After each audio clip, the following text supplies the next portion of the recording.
نادي الزمالك علق التيشيرت بتاعه، خلاص علق التيشيرت بتاعه، ما بقاش في حد هيلبس رقم 10 في الزمالك تاني، خلاص كده خلصت. لكن عندك الناحيه التانيه كابتن ابو تريكه اللي ما دخل بطولات للاهلي. ابو تريكه كان وش السعد على الاهلي وجماهيره من ساعه ابو تريكه ما دخل النادي، وجاب بطولات الدنيا. 22 راح لمين كابتن رقم ابو تريكه؟ 22 راح للي اهانهم واللي شتمهم هم وجماهيرهم ورموزهم واللي جابوهم.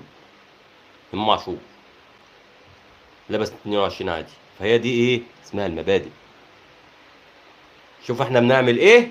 نادي الزمالك بكل مشاكله وبكل مساوئه وكل ادارته واداراته الفاشله، ولكن بنعرفه نتعاملوا صح مع اساطيرنا ومع نجومنا اللي ياما خدموا النادي، اللي تعبوا في تيشيرت نادي الزمالك.